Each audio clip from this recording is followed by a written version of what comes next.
L'étudiant porte souvent sur ses épaules plus qu'un simple cartable, il porte les espoirs d'une famille entière, parfois même d'un village. Depuis l'école élémentaire, son chemin est jalonné de sacrifices. Levé aux horreurs, longues marches, cahiers usés mais soigneusement protégés, nuit passée à réviser sous une lumière fragile, il grandit avec un rêve immense, celui d'un avenir radieux qui pourrait transformer sa vie et celle des siens. Chaque réussite scolaire devient une victoire collective, chaque difficulté un défi à surmonter pour ne pas décevoir ceux qui ont cru en lui. Arrivé à l'université, il pense toucher du doigt la promesse d'un futur meilleur. Pourtant, la réalité le rattrape vite. Le ticket de repas devient presque un passeport diplomatique, un sésame vers la survie quotidienne. Le coût de la vie, les loyers, les frais de transport et de fourniture pèsent lourd. Beaucoup tiennent bon malgré la faim et la fatigue, portés par la volonté de poursuivre leurs études. di wax ne que suñu xol yi neexul en tant que des étudiants parce que dañoo bëgg a xañ suñu àq ak suñu yelleef ñëpp xam nañ Sénégal temps yi lu fi xew muy la question de bourse qui est une question sensible la bourse parce que bourse mooy tax étudiant bi mën a satisfaire ay besoins. Raison pour laquelle on a l'habitude de dire que la bourse n'est pas un luxe mais plutôt une nécessité qui permettra à tout étudiant de pouvoir satisfaire ses besoins vitaux et académiques. Donc, su fekkee ne yow étudiant boobu da nga ko bëgg a xañ bourse ça sera très compliqué pour lui. Université Assane Seck de Ziguinchor amuñ coordination il y a de cela 1 an. Mais le fait que amuñ coordination ne veut pas dire que dañu war a toog dañu war a rester bouche bée non. Dañuy revendiquer parce que la cause est noble. Si la cause est noble, la revendication devient juste et légale. Duñ nangu benn autorité bu tëj suñu gémmiñ duñ ko nangu parce que bourse la lu ñuy xeex nii du ñu ngi koy xeexal de génération à génération suñu rakk yi ñoo tax ñuy xeex li yëpp. Sur ce, le fait que amuñ coordination moo tax ñu regrouper responsables yi nga xamante ni ñoo nekk ci université Assane Seck de Ziguinchor ñu def collectif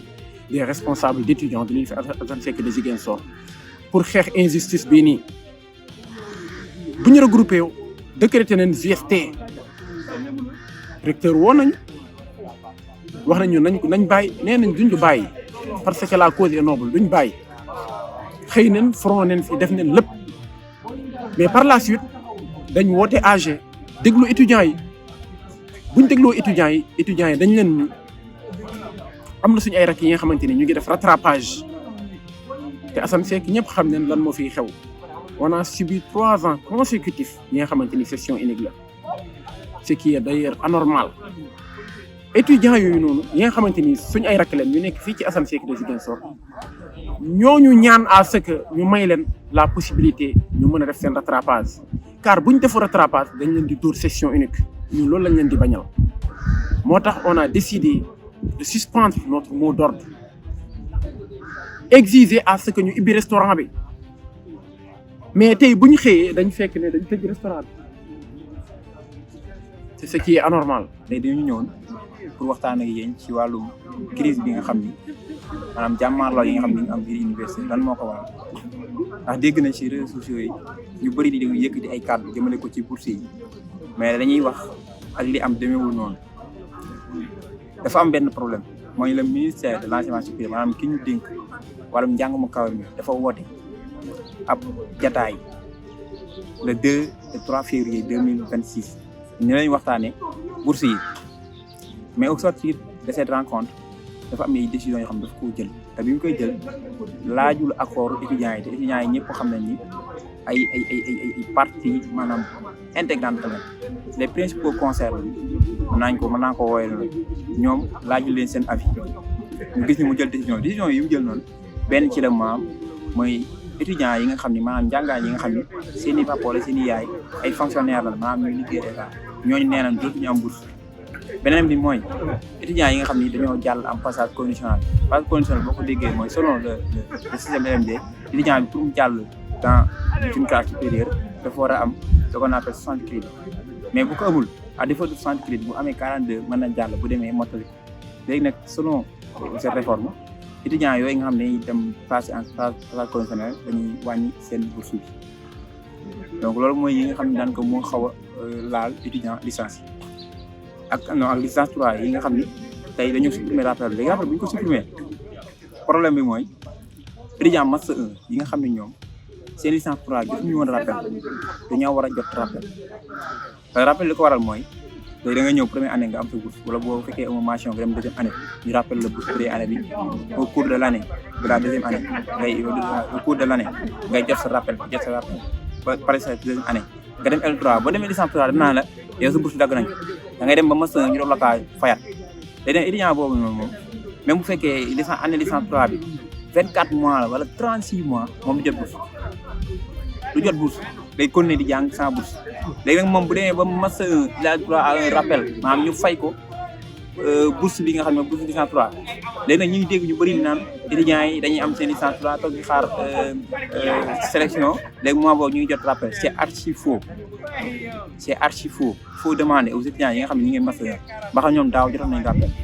en tout cas à l'université Assane Seck étudiants yi fi jot master 1 fii yi fi def master 1 fii amul kenn ku fi jotoon rappel donc yooyu c'est des désinformations donc loolu moo nekk li nga xam ne moo concerné étudiants licence yi ak licence ak bon en quelque sorte master 1 léegi bu ñu ñëwee nag si master 2 yi je prends le cas de l'université Assane Seck de Ziguinchor dañoo ñëw ñu ni étudiant bu ñëwee master 1 dafa war a am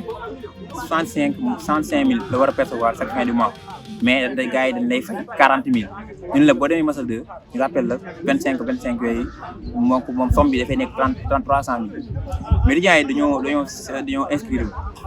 depuis belle lurette mais ba tey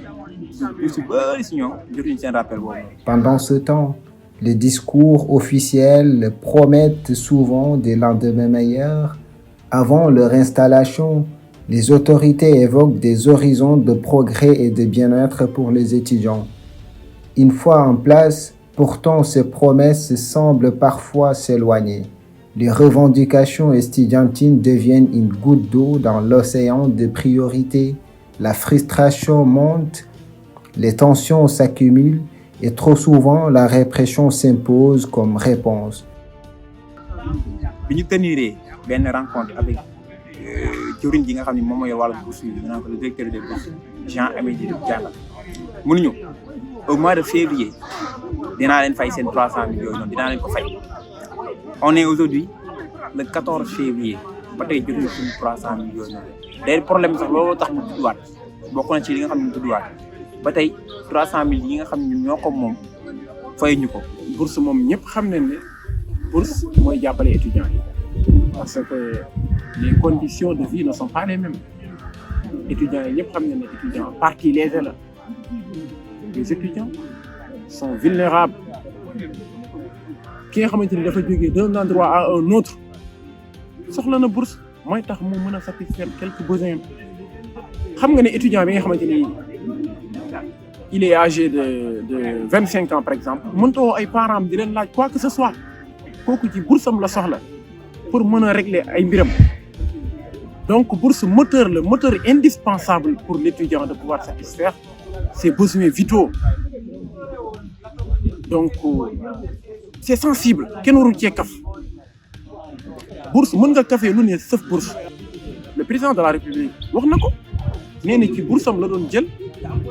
pour jàppale ci yaayam pour jàppale ci parents le premier ministre wax na ko nee na waruñ foxee bourse dafa nekk li nga xamante ni c'est sensible problème bi même la muy université Assane Seck de Ziguinchor muy UCAD muy UGB muy ñëpp problème bi benn la te tamit nañ bàyyi benn ñaar rek ñuy suspendre amicale yi amicale boo ko suspendre mënoo woote dialogue boo wootee dialogue koy waxtaanal ki nga xamante ni moo war na wax nga tëj gémmiñam dañuy dissoudre amicale pour nous faire taire te loolu du yoon ki nga xamante ni tëj nga gémmiñam nan lay défendre boppam du mën a défendre boppam problème yi même la université Assane Seck de Ziguinchor tëjaguñ campus social tëjaguñ campus pédagogique moo tax étudiants yi kenn ñibbiwul le fait que étudiants yi kenn ñibbiwul nag moo tax waruñoo tëj resto yi dafa war a ibbi parce que l'étudiant a besoin de se restaurer ñu ngi toggal si temps yëpp ñu ngi def luñ mën di toggal suñ bopp mais étudiant mënta toggal boppam à l'infini mënut ko à un moment donné day taxaw amul budget bi raison pour laquelle dañ war a ibbi resto yi étudiants yi mën a restaurer wu c'est ça la triste réalité. Les droits paraissent fragiles, les voix se heurtent à des murs, du côté du pouvoir comme de l'opposition, le dénigrement mutuel devient une arme politique, laissant les étudiants au cœur d'un jeu qui les dépasse. Sur les campus, les drames se répètent parfois comme une histoire qui ne sert pas toujours de leçon. Les affrontements entre étudiants et forces de l'ordre deviennent des scènes familières tragiquement banalisées. Et dans ces heures, la mort surgit parfois comme l'ultime arrêt des émeutes, comme si une vie perdue était le prix à payer pour le silence. Pourtant, au fond, ne sommes-nous pas tous des frères et sœurs? Faut-il vraiment se lancer des pierres, respirer des gaz lacrymogènes, opposer la force à l'espoir? Chaque vie perdue est une perte immense, une promesse brisée, un rêve interrompu. Derrière chaque étudiant, il y a une mère qui espère, un père qui se sacrifie, une famille qui croit en un lendemain meilleur. En tout cas, on a le cœur meurtri d'avoir perdu notre frère, Abdoulaye Ba, et moi je trouve que c'était évitable.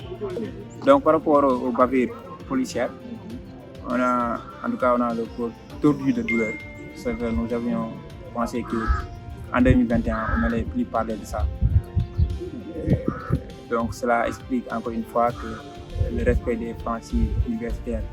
n'est pas, en tout cas les franchises universitaires n'est pas du tout respecté. On a entendu le ministre, en tout cas essayer de défendre l'entrée des forces de l'ordre au sein du campus social, ou bien du campus pédagogique. Chose qu'il ne devrait pas faire. Je pense qu'à ce stade,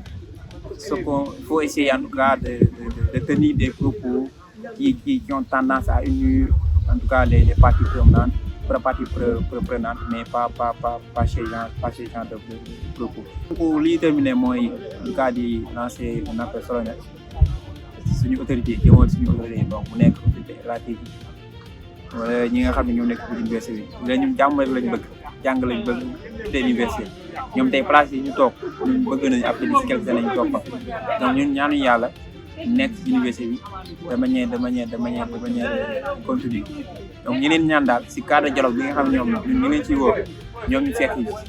et la preuve gis nga ni restaurant universitaire ñu démb lébi nañ moo door mais ba tey réseau bi mi ngi fermé wu donc tey étudiants yi ils vont passer la journée maanaam dañuy passer ces journées actives donc li ñu dimbali si loolu li laay war a sóor ñu ngi leen di ñaan jàmm jàmm la ñu bëgg jàng la ñu bëgg bëgguñ benn problème nañu leen di woo noonu ñoom nañu ci fekk ay université bi ñoo bokk Sénégal donc ñu la force d'ordre beeg personnel administratif bi lu mën doon rek